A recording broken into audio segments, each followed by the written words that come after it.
Hola, ¿qué tal? Muy buenas noches, bienvenidos a Noticias 22. Gracias por acompañarnos en este viernes de equipo completo. Por allá, Laura Regis en la interpretación de lengua de señas mexicana. Hola, Laura.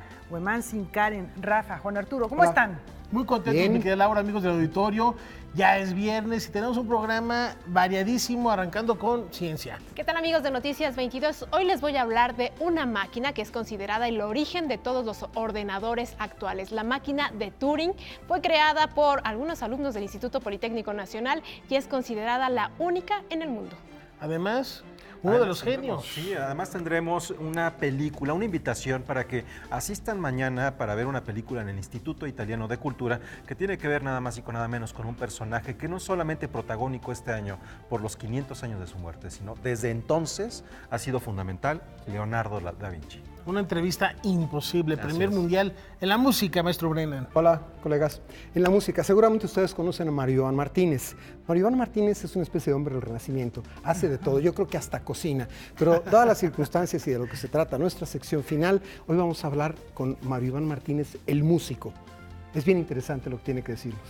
Y bueno, finalmente, esto también tiene que ver con Italia, casualmente. Tina Modotti, esta gran fotógrafa que llegó a México y se enamoró de nuestro país, retratándolo en imágenes que se han quedado en la memoria. Hay una exposición de sus fotografías. Un programón, no se lo pierdan. Comenzamos.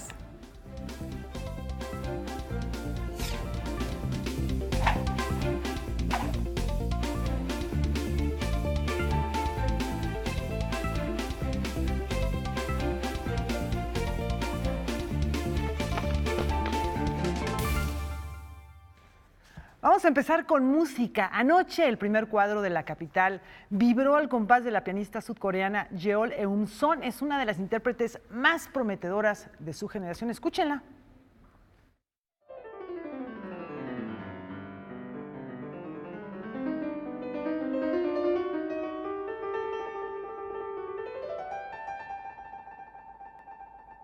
I had a piano in my house that was my mom's, so I was actually playing with piano already, since very kid.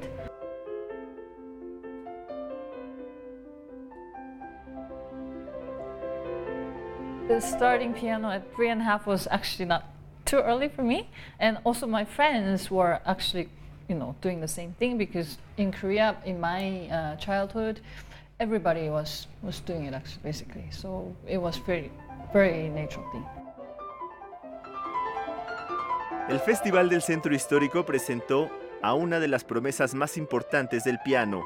De origen coreano, Jeol Eun-son comenzó sus estudios muy joven y se ha especializado en el repertorio de Chopin.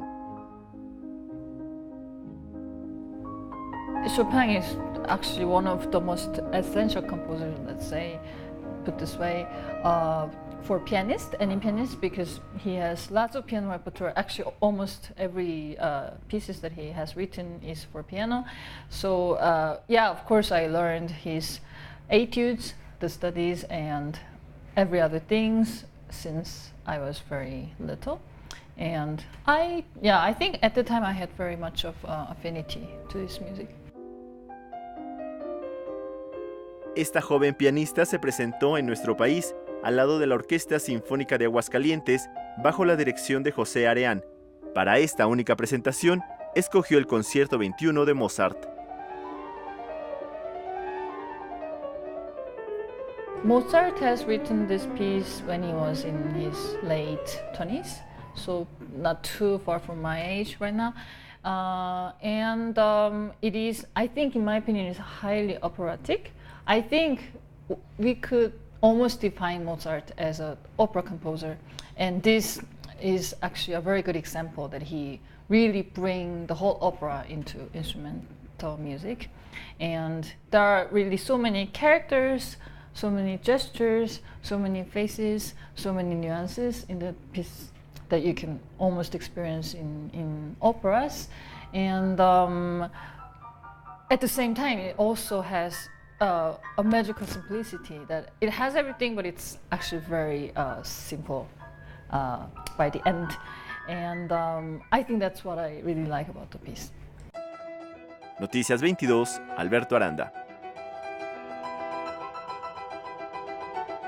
Nuestra pianista, desde luego, tiene un talento inigualable, único, que solamente le pertenece, digamos, a ella, pero también es producto, no sé qué opinen Rafa o Emansin, del llamado milagro de la educación sudcoreana, que pues era un país que hace un poquito más de medio siglo tenía un nivel de analfabetismo tremendo, realmente la mayoría de la población era analfabeta, y ahora resulta que está en el podio de las mejores escuelas, las mejores universidades, ha escalado puestos muy importantes gracias a que, entre otras cosas, está la educación artística, en artes que les dividen ellos en artes primarias o artes populares, diferentes tipos de manifestaciones, y la música está ahí siempre. Indiscutiblemente, ya la propia yo lo comentaba, a los 3 años no era raro estar haciendo música, estar tocando el piano, porque todos los niños de mi generación estaban estudiando música, pero también hablamos de una técnica y de una pasión a la hora de interpretar que no cualquiera tiene. Pueden ser muy buenos a la hora de ejecutar, pueden tener la partitura al frente,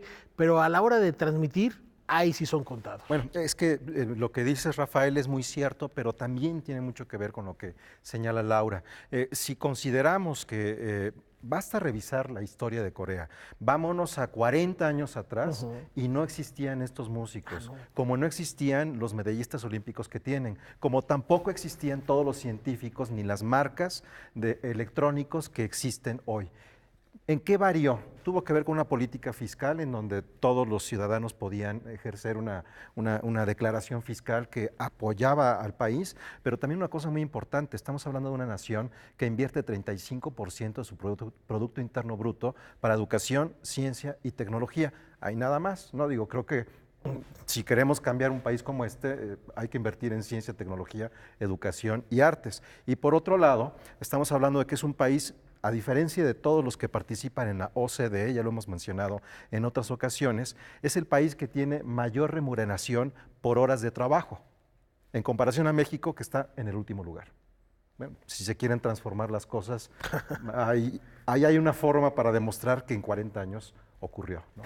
Hay ejemplos y hay que seguir los buenos. Ya hace un año ya que la pluma memoriosa de Sergio Pitol se extinguió para siempre, no obstante, bueno, su legado continúa vigente. Así es, vámonos a España para ver cómo recordaron allá a Sergio Pitol.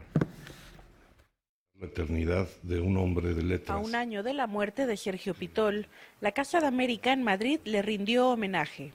Para ello, reunió en una mesa moderada por Jorge E. Fernández a Mercedes Monmany, Jorge Herralde y Juan Villoro, quienes lo recordaron como un gran lector, traductor, escritor, viajero y gran mentor. A partir de que ganó nuestro premio con una novela, cambió en un registro más ágil y más brillante y más inesperado, y luego finalmente publicó la trilogía de la memoria, donde se reúnen autobiografía, libros de viajes, crítica literaria, etcétera, etcétera, para formar un género híbrido que luego es muy similar al Danubio de Claudio Magris y otros libros. Pero él fue uno de los pioneros con Magris de este tipo de literatura. Mercedes Monmany conoció a Sergio Pitol en 1999, cuando publicó su libro Pasión por la trama, en la colección La Rama Dorada. Está el que urde en los lugares más insospechados del mundo la trama de sus novelas, y está sobre todo el que goza, con un placer casi físico incomparable a ningún otro, de la escritura. La redacción dirá: es confiable y previsible. La escritura nunca lo es. Se goza en el delirio, en la oscuridad. Autor de novelas inolvidables como Domar a la divina garza, El tañido de una flauta o La vida conyugal. Juan Villoro conoció al autor del Arte de la fuga y El desfile del amor en 1978 en un encuentro de generaciones. Desde entonces lo consideró su mentor y amigo. El viaje más importante que practicó fue al fondo de sí mismo, y la trilogía de la memoria sí lo atestigua. Él utilizó el recuerdo como una cantera para reinventarse, para conocerse mejor. Solemos pensar que la imaginación es algo que ocurre hacia lo no sucedido, hacia el futuro, pero también hay imaginación en la memoria. Podemos imaginarnos como los que fuimos, situarnos mentalmente en esas circunstancias para entendernos de otro modo. Y ese trabajo arriesgado desde el punto de vista psicológico le dio grandes resultados a Sergio Pitol. Para Canal 22, desde Madrid, España, Francina Islas, corresponsal. Es nuestra responsabilidad que surja el nuevo lector de su obra. Bueno, pues ahora les informamos que la Casona de Jicotencatl, la antigua sede del Senado, inicia sus actividades como espacio cultural con una exposición dedicada a la mujer, que decíamos, fijó en el tiempo al México post-revolucionario y que sigue siendo un ícono de aquella época, Tina Modotti. Tina Modotti llegó a México en 1923 y retrató una nación que salía de una revolución y en proceso de construcción. En sus imágenes vemos a los indígenas y campesinos siempre con respeto y dignidad, pero también están las calles de la ciudad y los pequeños detalles de la vida. Una serie de sus imágenes, pertenecientes al MUNAL, son presentadas en la exposición Tina Modotti, Sensibilidad y Crítica. Yo creo que la mirada es igual a la mirada de un italiano o de un extranjero que llega hoy a México por primera vez siguiendo cualquier sueño, ¿no? O sea, el aterrizar en un país como México ya es una maravilla, es una genialidad. Ahora, yo quiero remontarme en el tiempo y de lo que sabemos de Tina, además de su trabajo y su paso por Hollywood, que también es muy importante. Tina me refiere al cine mexicano sin ser cineasta. O sea, es la foto. Cuando hablamos del cine, hablamos de la fotografía. ¿Y qué es la fotografía? Exactamente esa toma, esa visión, esa forma de retratar y de fotografiar una historia. Y creo que Tina lo hace con México. Tina no solo registró la vida, sino también experimentó con la imagen sin perder su discurso personal. Yo creo que, como lo dice Elena Poniatowska en su libro de Tinísima, Tina es una mujer sensible que critica a México de forma positiva, para la vanguardia, hacia la posteridad. ¿Qué va a suceder en el México de los años en los que estamos nosotros? Y en muchas cosas tenía la visión muy clara. Hay muchas fotos que nos reflejan el México actual. Es ahí donde yo te diría, Tina siempre fue futurista, arriesgada. Esta exposición marca el inicio de las actividades de Casa Nuestra, espacio que será destinado para actividades culturales. El inmueble, el cual fue la antigua sede del Senado de la República, es una construcción del siglo XVII. Está decorada con arcos de cantera, murales de Jorge González Camarena, una escultura de Belisario Domínguez y en la parte superior se encuentra el salón de sesiones y biblioteca. Este es un espacio que va a funcionar de forma gratuita en el 90% de sus eventos. Algunos van a ser con empresas mexicanas que quieran hacer cosas en concreto, pero lo que queremos es abrir las puertas de un espacio que tiene ganas de recibir a México, de que se entienda cómo funcionan las leyes. La biblioteca no está lista, estamos en preparación de ella. Hay un acervo brutal, enorme, gigante y maravilloso, pero no estamos listos con la librería, estamos en preparación de ella.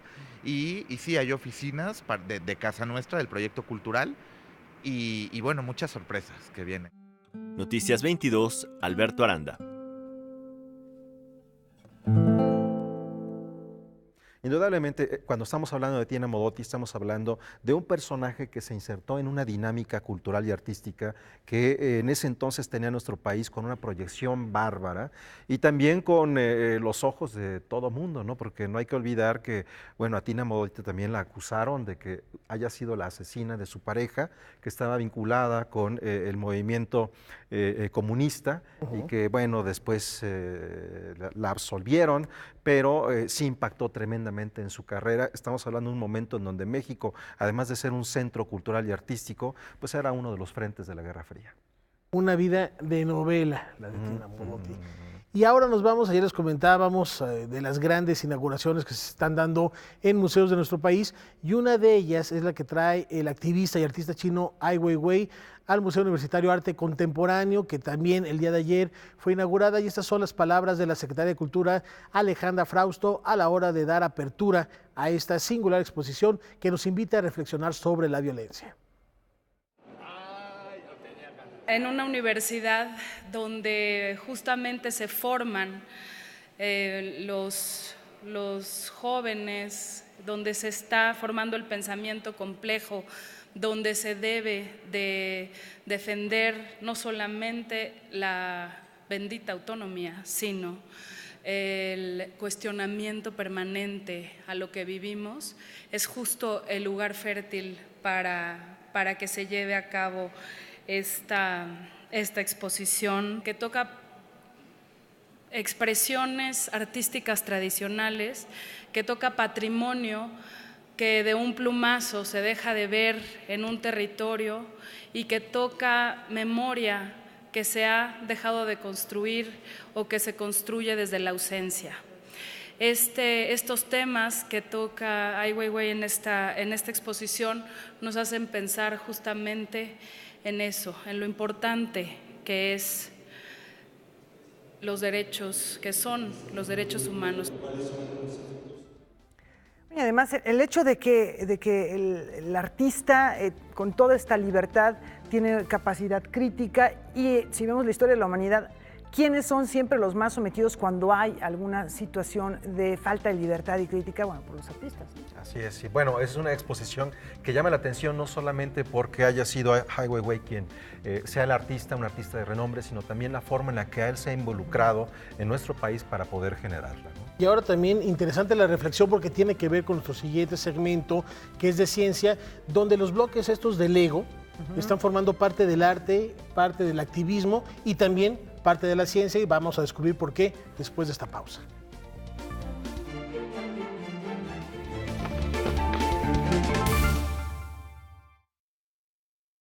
Bueno, es viernes de ciencia y Rafa, ya nos adelantabas que un objeto que puede ser un juego también se transforma en tecnología y en pues, posibilidades inimaginables. Las famosas piezas de Lego con las que se rinde además un tributo al creador de las computadoras, al protagonista, el personaje que inspira la película El Código Enigma, Alan Turing. La manzanita mordida de Apple tiene algo que ver también con esa historia que ya platicaremos en otro momento, pero Karen, ¿de qué va esta propuesta? ¿Qué tal, amigos de Noticias 22? Rafael, lo dijiste muy bien, pues vamos a hablar de estas piezas de Lego. ¿Se imaginan a ustedes a un robot con pequeños cubos de colores que sea capaz de descifrar conceptos matemáticos? Bueno, pues los alumnos del Instituto Politécnico Nacional crearon a Qullette. Qullette es un robot, una máquina de Turing que permite enseñar matemáticas. Vamos a ver la siguiente nota. Qullette es considerada la única máquina de Turing en su tipo en el mundo. Construida con pequeños robots y piezas de Lego, es capaz de hacer una representación visual de conceptos de cualquier sistema computacional de lenguaje binario. Así, lo aseguran sus creadores Ricardo Quesada y Daniel Ayala, estudiantes de la Escuela Superior de Cómputo del Instituto Politécnico Nacional. Qullette está construido a partir de cubelets, que son juguetes pensados para enseñar robótica y programación a niños pequeños. Son componentes considerados robóticos y por lo tanto la construcción de Qullette es robótica. Es considerada la primera en su tipo porque máquinas previas, como algunas de Lego o alguna electrónica de mediados de los años 70, están construidas enteramente de componentes electrónicos o mecánicos, mientras que Qullette ocupa componentes robóticos. Las máquinas de Turing son ocupadas por matemáticos y por científicos de computación y son ocupadas para representar formalmente un proceso, un algoritmo. Esto es una secuencia de pasos precisa. Mediante las máquinas de Turing, tú puedes garantizar que el algoritmo que estás representando es totalmente exacto. Todos los algoritmos que ejecutan nuestros celulares, nuestras tabletas, todo lo que usamos hoy en día, tiene representaciones como máquinas de Turing en la computación.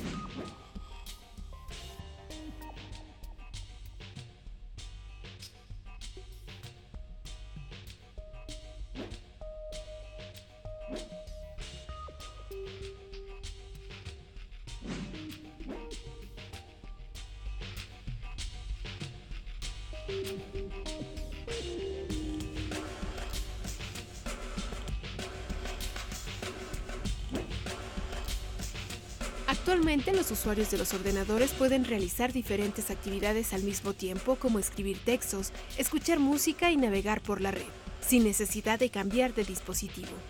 Pero esto no sería posible sin la máquina universal de Turing, considerada el modelo de origen de todos los ordenadores actuales. Este dispositivo se compone de los siguientes elementos: una cinta larga dividida en casillas que funciona como memoria, en la que se puede escribir en lenguaje binario 0 y 1.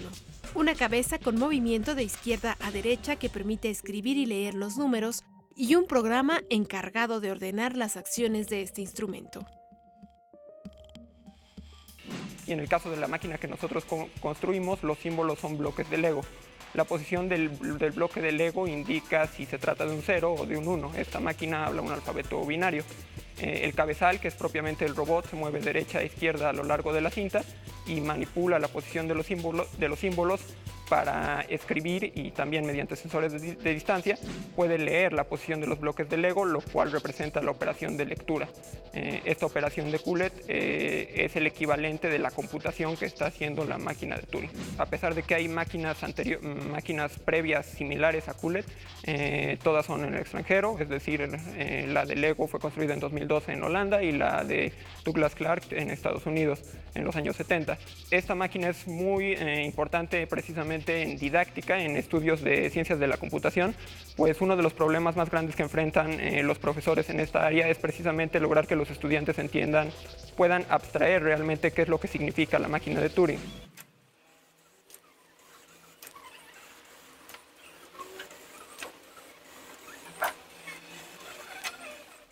Recientemente esta máquina fue presentada en la Conferencia Internacional sobre Vida Internacional y Robótica en Japón, sobre vida artificial y robótica en Japón, donde se le consideró por estas características que tiene la única en su tipo. Es muy interesante. ¿Por qué hablar de una máquina de Turing actualmente? Porque no podríamos comprender, entender los ordenadores que ahora utilizamos sin este inicio que nos dio Alan Turing, que fue el proceso de codificar, de que una máquina, de que una mente diera órdenes para así descifrar algunos códigos. Lo que ahora tenemos en las computadoras es eso, pero en chips.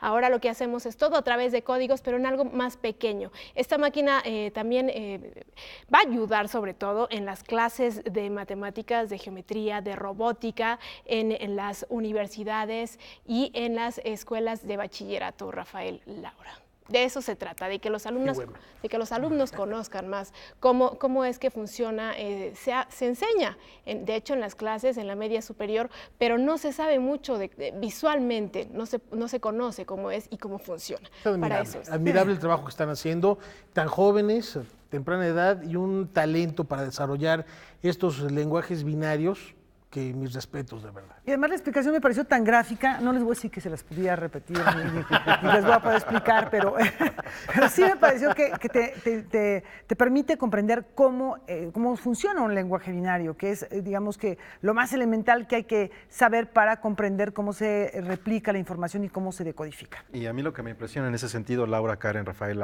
Laura, allá del otro lado del estudio, es que estamos hablando de que las computadoras han tenido un proceso muy diferente desde mediados de los años 70. O sea, estamos hablando de algo que es verdaderamente muy joven si consideramos la historia de la humanidad, y que para que este equipo trabaje, al igual que el equipo de Turing, estamos usando un código binario, y ese código binario tiene cerca de 200 años. Entonces, como un conocimiento que tiene ya bastante tiempo, sigue funcionando con una aplicación diferente, cada vez diferente, año con año, que es la forma en la que tenemos las computadoras. Impresionante pensar que son dos conocimientos de rutas distintas que en conjunto nos llevan a otro punto. Pasa lo mismo con esta creación que con la fotografía que vimos recientemente del agujero negro. Sí, muchas personas se preguntarán, ¿y para qué nos sirve ver esta imagen?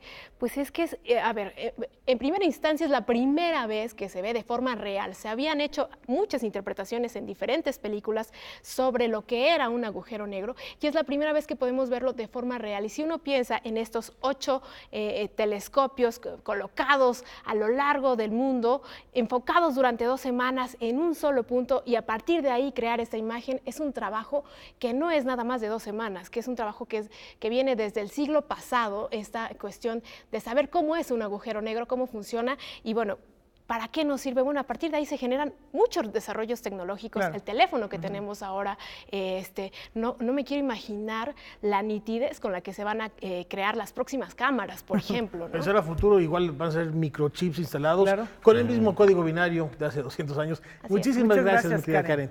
Y tenemos más información, Laura. Bueno, tenemos una información completamente distinta, vamos a algunas cuestiones mucho más terrenales. Sí, estamos de la estratosfera, vamos a aterrizar con una comedia romántica. ¿Qué más puede haber de terrenal? Una comedia romántica mexicana que ya está conquistando de manera muy, muy intensiva las taquillas. Y a propósito de ello, Julio López nos comparte las cifras que constatan que en México pues hay una predilección por este tipo de historias. Las comedias románticas mexicanas se han convertido en una mina de oro. Basta con revisar las cifras reveladas por la Cámara Nacional de la Industria Cinematográfica para darnos cuenta que, sin importar la calidad, los espectadores consumen este tipo de historias. El top 10 de películas nacionales más taquilleras del primer trimestre de 2019 es encabezado por Mis Reyes contra Godínez, que generó 238 millones de pesos y 4 millones de espectadores.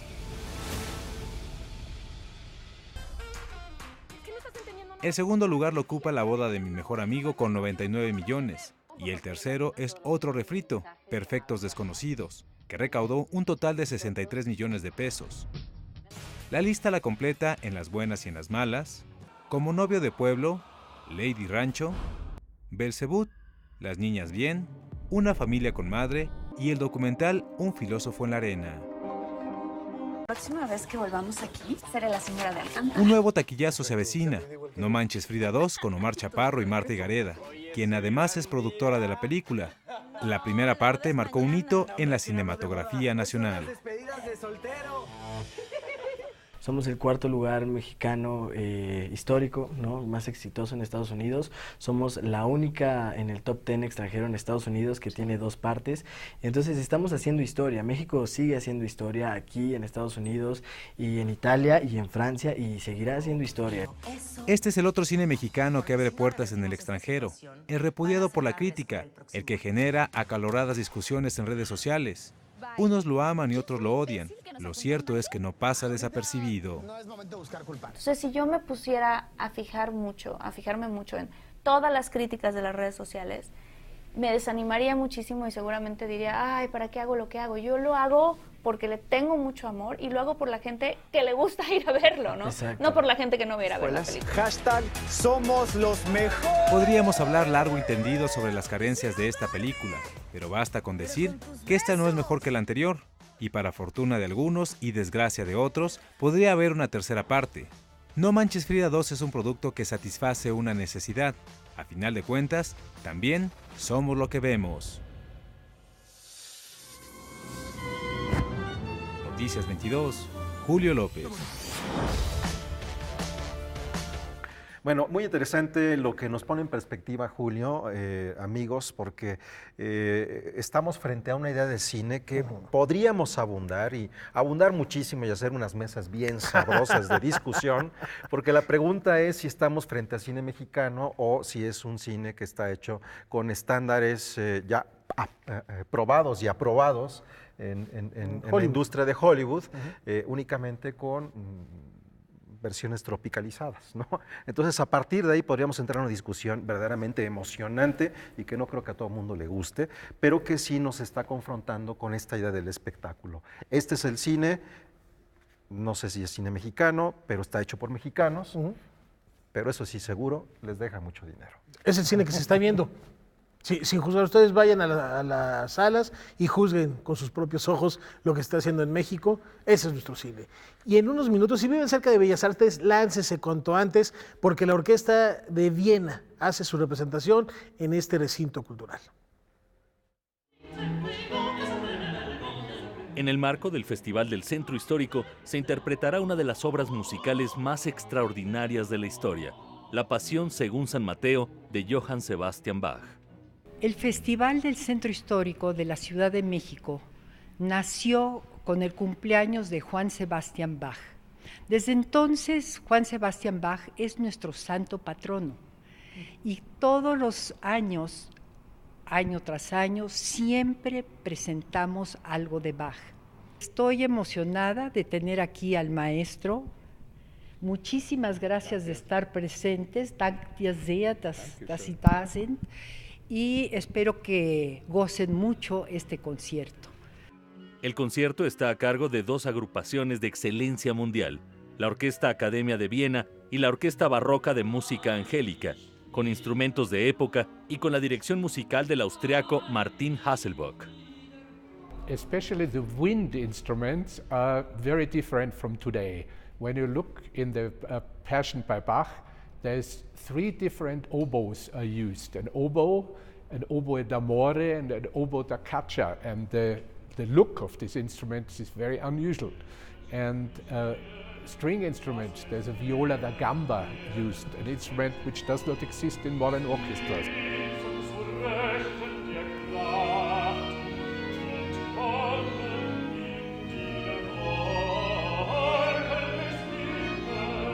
For me, it's a big honor to play in this festival. I'm an organist, pipe organist, and I have played the organs of the cathedral, and I have played in the festival in Morelia and Guadalajara and so on. So I really love the audience here in this city, because you feel there's a lot of knowledge here and the people still can get excited. We have some countries where you have the feeling that the same pieces are played over and over again, so it's not so interesting for the audience here anymore. But here you feel a freshness and a lot of interest for this. And there's a long tradition here too. Even our organist, one of our 2 organists, has recorded 3 CDs on the organ of the Catedral here in Mexico. Con información y texto de Salvador Perches Galván, Óscar Helguera, Noticias 22. Bueno, pues antes de la pausa les comentamos que la secretaria de Cultura, Alejandra Frausto, recibió una petición por parte de la alcaldía de Iztapalapa para que el gobierno mexicano solicite a la UNESCO que la tradicional representación de la Pasión de Cristo, que se lleva a cabo, como ustedes saben, durante la Semana Santa en esta demarcación territorial, sea declarada Patrimonio Cultural Inmaterial de la Humanidad. Ahí vemos algunas imágenes tomadas pues al paso de los romanos, y seguramente vamos a ver a Cristo por ahí en algún momento. El Instituto Nacional de Antropología e Historia será quien dé seguimiento a esta petición. Sabemos que estas peticiones llevan un proceso, no es muy rápido, es algo que toma su tiempo, pero finalmente es muy probable, ¿no? No suena mal. Yo creo que no sé si hay otras representaciones más grandes que esta. En este territorio es una cosa muy interesante. Que es una de las más grandes del mundo, ¿no? Es una de las más grandes del mundo, pero tampoco es de las más longevas. Es a mediados del siglo XIX cuando comienza esta tradición y que poco a poco va conformándose, y bueno, como la conocemos ahora, también está vinculado su crecimiento con la aparición de los medios electrónicos. Pero es muy interesante. Hay que esperar cuál es la respuesta de la UNESCO ante esta propuesta. Vamos a una pausa. Hay más aquí en Noticias 22.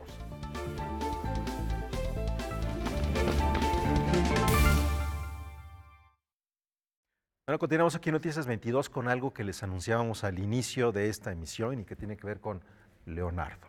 Que tiene que ver con música y con astronomía. El domingo 14 de abril en la Sala Olin Yolisli se llevará a cabo un concierto organizado por la Fundación Tchaikovsky en conmemoración del Día Internacional de Vuelos Espaciales, el cual se celebra el 12 de abril, fecha en la que el cosmonauta Yuri Gagarin se convirtió en el primer hombre en salir de la Tierra, iniciando así la carrera espacial. Ese proyecto, ya llevamos años haciendo un proyecto así, está ligado a el Día Internacional de los Vuelos Espaciales Tripulados. ¿Qué es ese día espacial? ¿Qué es esa fecha del día espacial de vuelos tripulados?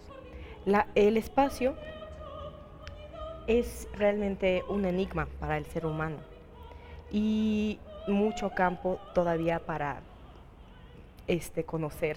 Entonces, bueno, nosotros, inspirados en esta causa, quisimos crear un concierto que se llama Sonidos del Espacio.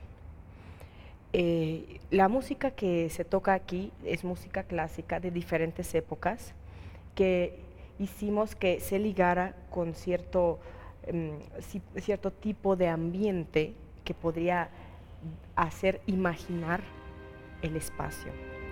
Entonces, de esto se trata el proyecto. Como es bien conocido, la carrera espacial fue una inspiración para todo tipo de manifestaciones artísticas, literatura, cine, música, pintura, etc., marcando un antes y un después en la cultura a nivel mundial. El tema sigue muy presente, como la reciente foto tomada por primera vez a un agujero negro y los constantes avances en materia de exploración espacial. Uno de los compositores que se va a interpretar es Amadeus Mozart. Hay un dato muy curioso aquí de que la NASA una vez mandó un satélite al espacio junto con un reproductor y un disco de música clásica, y entre los compositores y autores que se mandaron ahí al espacio estuvo Mozart, esperando a que alguna civilización de ahí del espacio encuentre ese reproductor, escuche y haya una nueva comunicación con el planeta Tierra. Bueno, esa es una. También otros compositores que estamos interpretando aquí. Aquí tenemos también compositores que han hecho música para viola, y también tenemos un ensamble de violas. La fecha es el 14 de abril a las 12:30 y ahorita está disponible en Ticketmaster los boletos. Es para toda la familia a partir de 6 años y la verdad va a ser bastante informativo porque vamos a mostrar tanto la música clásica en sus diferentes géneros ligado a ese tema, el ensamble de violas, solistas, violistas, cantantes, mezzosoprano, soprano, y también vamos a tener a un actor que va a platicar datos muy interesantes sobre el espacio. Con información de Héctor Martín del Campo, Noticias 22. Suena fascinante este concierto y en efecto vinculado con todo lo que hacía el hombre del Renacimiento por excelencia, Leonardo da Vinci, que además era músico que se fijó en el espacio, y ahí está la conjunción de todas las artes y las ciencias. Así es, y bueno, ¿qué les parece si ahora vamos directamente con Leonardo, ¿no? Efectivamente, porque hay una película, Guamán, si tú, no sé, me imagino que ya la viste. Todavía no, porque va a haber premier en México. Ah, bueno, es premier mundial. Premier mundial. El 15 ya. Mañana es la premier mundial y a partir del día 15 esto se va a ver en todo el planeta, así que tenemos la suerte de que sea en nuestro país. El Instituto Italiano de Cultura, mañana, repito, va a estrenar el filme Ser Leonardo da Vinci, una entrevista imposible en la que 2 periodistas van a recorrer los pasos del genio italiano. ¿Cómo posso definirla? En el mundo hay un fenómeno teatral que ahora tiene una versión cinematográfica. Se trata de la obra Ser Leonardo, la entrevista imposible, escrita y protagonizada por Massimiliano Finazzer Flori.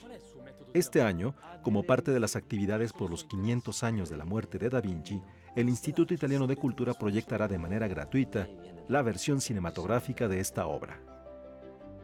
Es una película que ya ha sido galardonada con muchos premios, sobre todo en Estados Unidos, y es una película muy interesante porque es Leonardo que habla en el 2019 en una entrevista respondiendo a 2 apasionados periodistas de Leonardo que lo encuentran inesperadamente en carne y hueso.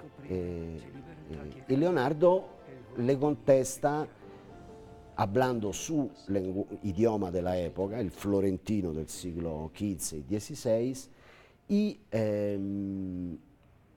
y contesta sobre la base, sus palabras son los textos originales que Leonardo nos ha dejado. La película está protagonizada por el mismo Massimiliano Finazzer Flori. Cuando hace un año se presentó la versión teatral en nuestro país, ahí participó la actriz Silvia Carusillo, quien también tiene un papel en la película.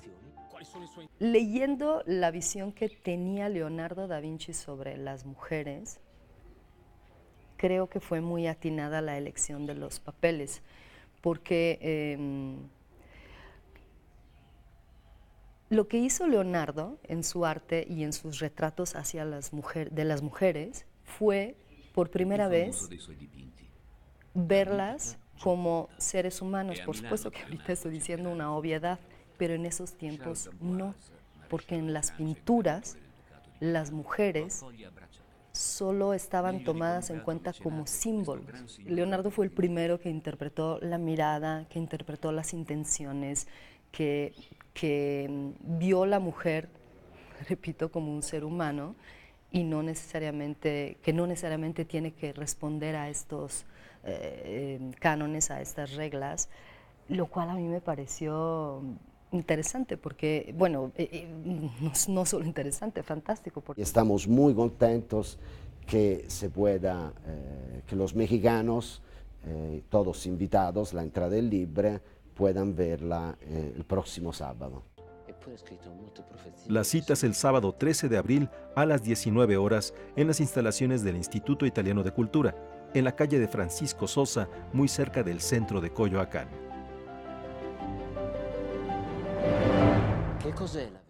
Yo soy fan de Leonardo. Hay que llegar temprano, porque la entrada es libre.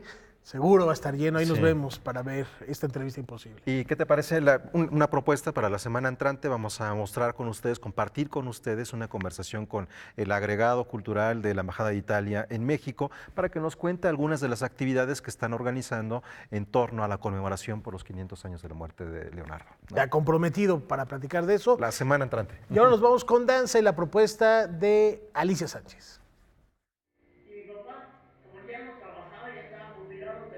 La escena comienza en total oscuridad. Un sonido continuo se escucha en aumento mientras aparecen una serie de imágenes que evocan a la segunda mitad del siglo XX. Piedras, ferrocarriles, automóviles, fotografías. Son recuerdos de una mujer de 90 años que comparte con el público su historia. Se trata de la propuesta interdisciplinaria En mi memoria, Jacarandas, de la coreógrafa Alicia Sánchez. Nos estamos basando en una mujer que ahorita va a cumplir 90 años, que es Alicia Rogero. Ella nos cuenta cómo tuvo que luchar para tener ese espacio, ella buscar esa libertad, esa manera de ella esconderse, hacer eso lo que ella quería con su cuerpo, con su vida. El lenguaje escénico, cinematográfico, multimedia y dancístico se congregan en esta propuesta multiescena en la que una bailarina simboliza el papel de la mujer como ama de casa, madre, migrante, trabajadora y esposa. Multiescena porque no solamente estamos con el medio del cuerpo, en el caso de la bailarina, sino también de lo visual, los artistas visuales y la luz como un espacio también, pero en conjunto con la multimedia, de buscar cómo el tiempo y el pasado nos lleva como una especie de cinematografía. En mi memoria, Jacarandas es una producción de la compañía ASIC, el Teatro de Movimiento Primero Sueño, y se presentará del 12 al 14 de abril en el Teatro de la Danza Guillermina Bravo del Centro Cultural del Bosque. Noticias 22, Karen Rivera. Bueno, rápidamente les comentamos que la bailarina Elisa Carrillo ha sido nominada para el premio Benoit de la danza, que es el más importante del mundo. Es la primera vez que lo obtendría una mexicana, así que muchísima suerte para esta nominación que tiene Elisa Carrillo hablando de danza. Y fíjense que en el Teatro El Granero se presenta la primera adaptación al español de la obra El traje del creador escénico Peter Brook. Es una historia de infidelidad en medio del régimen del apartheid. A decir de Peter Brook, la versión mexicana de su montaje El traje, dirigida por Héctor Flores Komatsu y Sebastián Espinosa Carrasco, es estupenda. Estoy muy feliz, todos han hecho verdaderamente una labor magnífica, inolvidable. Ha tenido el traje ya 3 producciones, primero en francés como Le Costume, después como The Suit en inglés, y ahora por primera vez se estrena en español la puesta en escena de Peter Brook y Marilyn Estienne aquí en México, pues con codirección Sebastián y mía, que hemos adaptado esta obra que toma lugar en Sudáfrica y la hemos acercado a México de una manera que respeta Sudáfrica, que respeta el montaje original de Peter y también pues que nos respeta a nosotros como creadores y como elenco creativo. Basada en el relato homónimo del escritor sudafricano Can Demba, la versión que se presenta en México no se tropicalizó para nuestra cultura, conserva su contexto, mediados del siglo pasado en Sudáfrica, a través de un hecho cotidiano, una infidelidad. El traje es lo que pasa cuando hasta la gente más buena llega a un punto en el cual es inevitable que lleguen a herir a la gente que más quiere, a que sea cruel con ella. Y viene también, como se dice en la obra, que este tipo de historias solo suceden en países como el nuestro, como Sudáfrica, como México, donde se vive bajo el puño de hierro de la opresión. La intención de Brook era traer esta obra a México. No lo pudo hacer, pero se la encomendó a Flores Komatsu, quien ha trabajado con su compañía durante 5 años. El concepto original, el trazo, la escenografía, el ritmo y la música fueron decididos por Peter y Mary Helen Estienne. Hay mucho de Peter aquí. Desde el primer día del ensayo, sí, desde el primer día de ensayo se sentía ya la presencia aunque no estuviera aquí. El concepto escénico es suyo. pero lo que nos toca a nosotros es ver de qué manera resuena con nosotros como seres humanos, que somos mexicanos y el ensamble afrodescendiente, y apropiarlo sin olvidar cuál es esa esencia, que como ya hemos dicho, es encontrar lo extraordinario en lo cotidiano y que el ser humano es maravilloso. Los invitamos al Teatro El Granero a ver El Traje. Tenemos funciones jueves a las 8, viernes a las 8 también, sábado a las 7, domingo a las 6 y suspendemos solamente el 18 y el 19, que es Semana Santa. Con información y texto de Salvador Perches Galván, Óscar Helguera, Noticias 22.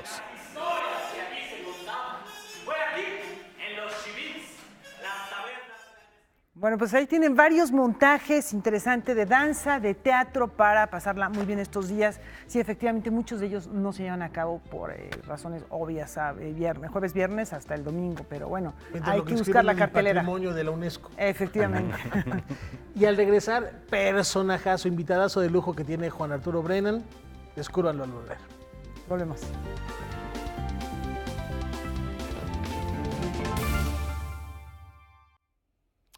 En efecto, buenas noches, lo dijo mi colega y amigo Rafael García Villegas, personajazo que tengo aquí a mi diestra. Hace poco estos tres caballeros, bueno, la dama y dos caballeros, perdón, dama y dos caballeros, que son mis colegas y mis amigos, hablaban de un hombre del Renacimiento, Leonardo da Vinci. Él, Mario Iván Martínez, también lo es. Mario Iván, bienvenido. Gracias, maestro. Actor, cantante, guionista, investigador, productor, músico. ¿Vistes Niños Dios? Tejes Punto Cruz, haces Trutru. Mole los domingos, sí. Mole los domingos, etc. Lo he traído esta vez a Maribán un poco con el pretexto de lo que va a ocurrir el domingo. Perdón. ¿Qué va a ocurrir el domingo, Maribán? ¿El domingo hay? El domingo, Bellas Artes. Bueno, estamos cumpliendo 20 años de ser, de narrar los conciertos sinfónicos, familiares, que propiciara el maestro Enrique Arturo Dimeque, con Tubilatuba, Pedro y el Lobo. Hemos ido diversificando la oferta en este rubro y ahora vamos a dar a luz a una nueva versión sinfónica del clásico de Hans Christian Andersen, El Patito Feo, pero ahora sobre el contexto de música de Grieg, de Nielsen, de Shostakovich, de Chopin, bajo la dirección del maestro Rodrigo Cadet. Y esto en el Palacio de las Bellas Artes, en dos funciones, 12:15 y 13:45. Afortunadamente ya está agotado. O sea que hoy no es de invitación porque está agotado, así que no lo traje para hacer el comercial. Haremos un comercial después. Maribán, esta es la sección de música. Hablemos un poco de música brevemente. La selección en particular de esta versión de tu espectáculo del domingo, El Patito Feo. Bueno, ¿te ayudaron? ¿Tuviste consejos? Sí, he trabajado todos estos conciertos familiares de la mano de Teo Hernández, Carla Vergés y del maestro Alberto Cruz Prieto. Ellos colaboraron en Conoces a Wolfie, en El Soldadito de Plomo. Se trata de brindar nueva luz a estos textos tan conocidos a través de partituras preexistentes. Sobre todo en este caso con Andersen nos interesaba mucho que Grieg y que Nielsen fueran compatibles con la obra de este gran autor. Que no es muy fácil porque Grieg es 100% romántico y Nielsen ya es bastante más moderno. Habría que entonces escoger los momentos específicos en la historia donde cada una de sus obras encuentran complemento, realce, magia, y entonces yo ya después me di a la tarea de establecer, a la manera de Pedro y el Lobo, de Tubilatuba, de los conciertos sinfónicos, de pautar el texto sobre la partitura para que el músico se enfrente con una obra nueva, integral, pero en donde pudimos trabajar con su idioma, con su lenguaje. No se habla más que en el compás 16 y en el 17 y en el 18 la coloratura describe determinadas. Es decir, hay un guión súper preciso para estos cuentos. Sí, absolutamente puntual. Sí. El Patito Feo es para este domingo. Ahora, ¿cuántos cuentos sinfónicos llevas en este gran proyecto desde que se inició hace 20 años? Aprox. Pues alrededor de 6 o 7. Algunos, como mencioné, clásicos como El Soldadito de Plomo, que se musicalizó con puros rusos, ¿no? Pulgarcito con franceses, es decir, también muy atentos a mantener una unidad estilística, de tiempo y de propuesta para que vaya la literatura de la mano de manera muy congruente, pero a la vez que el niño se enfrente con algo que puede, digamos que no nada más dependemos de la necesidad de divertirlo, sino de ayudar a su formación cultural y de sembrar en el oído del incipiente melómano las más deliciosas propuestas musicales. Lo dijo Maribán, incipiente melómano, luego nos explicas qué es. A ver, Maribán, me dijiste que has hecho 6 cuentos sinfónicos. Aquí hay una colección de 22 discos que son la memoria de tu trabajo en esto de contar cuentos. Sí. Primera pregunta, no necesito cifras, ¿cómo les ha ido a tus discos en cuanto a circulación con el público? Cuando inicié hace 20 años, me decían, El Quijote de la Mancha para niños, Oscar Wilde, leyendas mexicanas. No, Barney, Bob Esponja, las princesitas. Claro, ¿quién te va a comprar Pokémon, eso? Exacto. El Pokémon. Exacto. Oye, ¿te ves haciendo un Pokémon? Yo ¿Por sí qué lo veo no? haciendo Pues, un Pokémon. no estoy Yo creo peleado que con sí. él. Sí. Estoy peleado Sobre todo con ahorita las que estás un copias poco- al carro. Pues es que me despeinó Pues, usted, maestro. bueno. Pues es que, ¿qué hago? Sí, y entonces hemos encontrado un público ávido de diversificar también la oferta que ponen a consideración de sus hijos. O sea, han tenido buen mercado tus discos y estás preparando 5 más, ¿sí? Y soy embajador de la obra de Cricri. Hay 3 discos dedicados a la obra de Francisco Gabilondo Soler. Perfecto. Ahora, ya nos queda poco tiempo, así que ahora sí, el comercial. Más tarde, en abril, tienes algo importante que presentar. Sí, el día 28 estaremos en el Auditorio Nacional celebrando los 25 años que el Ballet de la Ciudad de México lleva interpretando año con año el clásico sinfónico de Prokofiev, Pedro y el Lobo. Estará el maestro Enrique Arturo Dimec, la Orquesta de las Américas, en el Auditorio Nacional 28 de abril a las 13:30. También pueden consultar mi página www.marivanmartinez.com para otros asuntos misceláneos, maestro. Misceláneos. O sea, ya dijiste incipiente melómano. Y dijiste regrésame mi sombrerito. Sí, ponte tu sombrero. Entonces, insisto, la presencia de Maribán aquí no era tanto para anunciar lo del domingo, sino para lo del día 28 y sobre todo quería que él mismo hiciera el énfasis en este trabajo puntilloso que se hace sobre las partituras. Es decir, sobre el cuento y la partitura y el cuento, porque intuyo que es un trabajo absolutamente integral y simultáneo. Así es, que pretende brindar diversidad y dignidad a la oferta infantil. Como debe ser. Yo creo, estoy seguro, convencido que una de las grandes ventajas y virtudes que tiene Maribán es que él es de los promotores y divulgadores de cultura y de música y de teatro y de arte para niños, que los considera como seres inteligentes. No, como decía el comercial de aquella pastilla, no son adultos chiquitos ni tienen la mitad de un cerebro. Esto lo parafraseé yo.